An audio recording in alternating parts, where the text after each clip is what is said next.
Magandang araw po sa inyo. Ito ang guided at ang ating reading ngayon ay para sa mga Sagittarius para sa buwan ng April 2025. At habang nagme-meditate tayo for Sagittarius, nakita natin is yung salitang utang na loob.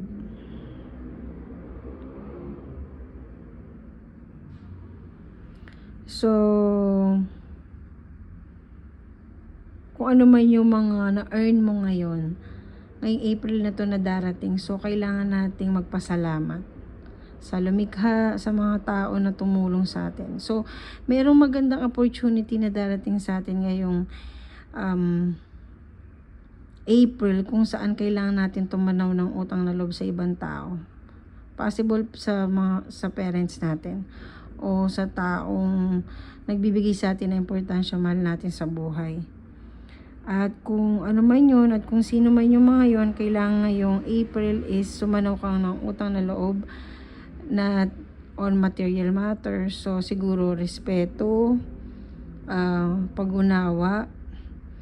Kung nagkaroon siya ng kasalanan siguro sa'yo, pero siya naman din na nakatulong sa'yo. So, forgiveness.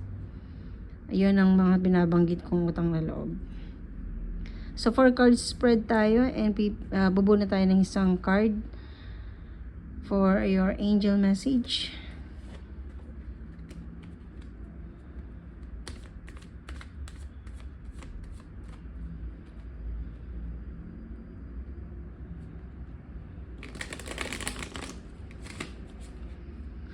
So, Sagittarius para sa buwan ng April.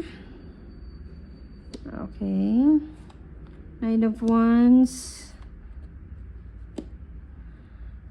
10 of Cups. And Cube Wands at itong ating 10 of Wands. Ang dami. Puro Wands tayo ngayon Magka ano to lahat Ito yung ating mga goals. Ang dami. Yung mga gusto nating mangyari sa buhay. So, ngayong April, is punong-puno ka ng courage Kailangan ka lang magkaroon ng konting disiplina pagdating sa katawan mo ngayon. Dahil kung overwork ka in all aspect of work, or kung ano man yung kabisihan mo, is nakakalimutan mo na siguro yung health mo, no? So, kailangan maging ka sa kalusugan mo ngayong April. Alagaan mo lang din. Although marami kang dapat tapusin, kailangan mo din isipin mo din naman yung sarili mo. Kulang ka sa tulog, matulog ka sa oras. Kailangan exercise, mag-exercise ka, kumain ka sa tamang oras. And yun pinakatatakbo ng April is ganun, more inner health. Dahil kung ano man yung mga darating sa iyo ngayong April, maganda naman nakikita natin kasi marami ka namang magagawa at may mga instances na matatanggap ka na recognition ngayong April, Sagittarius. And ang pinaka-difficulties mo lang ngayon is yung mga argument mo within your family. So, kung ano man yung nagiging conflict mo ngayon sa inyong family, kailangan matapos mo siya ngayong April din. So, huwag ka muna masyado makipag-quarrel sa iyong partner or sa kahit sinong malapit sa iyo. Para makuha mo yung yung tinatawag nating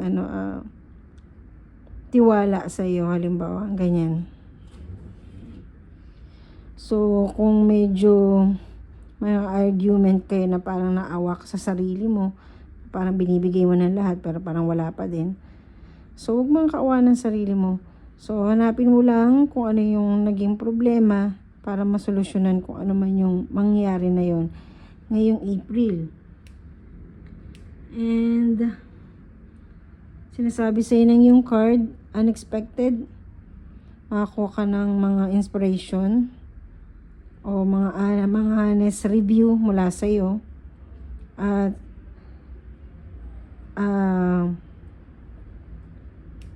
magkakaroon ka ng isang recognition kung saan magagamit mo yung kakayahan mo.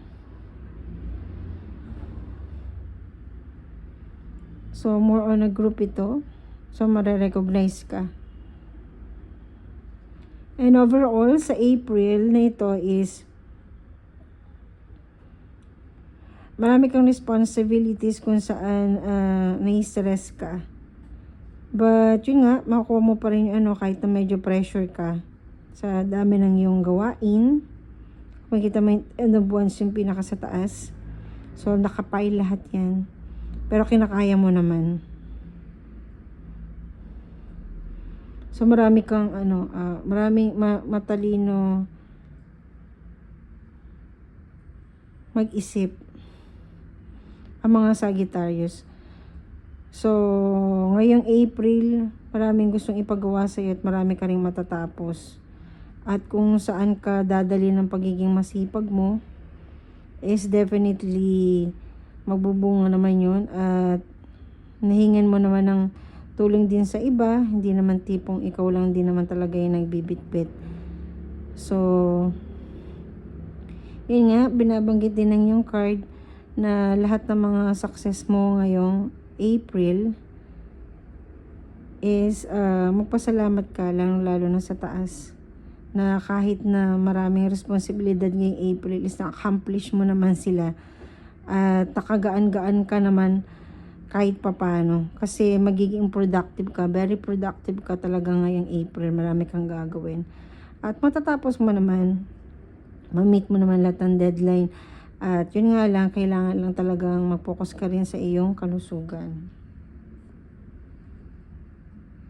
So, yung angel card mo, anong message sa'yo ng angel mo ngayong April?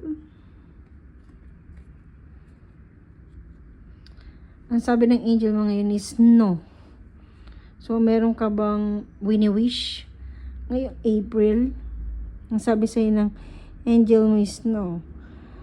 So, binabanggit niya sa'yo na hindi pa siguro ngayon kung ano yung hinihingi mo ng tulong sa taas.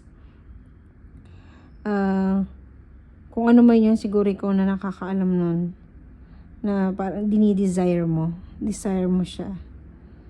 And sinasabi ng angel mo na no, hindi sa ngayon. But, tingnan natin dito sa may is ask her from others. So, kung ano man yung no na yun, definitely, ang makakatulong lang din sa'yo is yung ibang tao. Hindi mo kaya siya mag-isa. So, para makuha mo yun, makuha mo yung gusto mo na yun, na pangarap mo, na nasa isip mo ngayon. At ngayong April ay sinasabing wag, possible na makuha mo siya not on your own lang. So, ma-accomplish mo siya by someone na malapit sa'yo. Nahingin mo ng tulong para ma-accomplish mo yung gusto mong mangyari na yun. So, hindi lang ikaw, kailangan meron kang partner para ma-accomplish mo.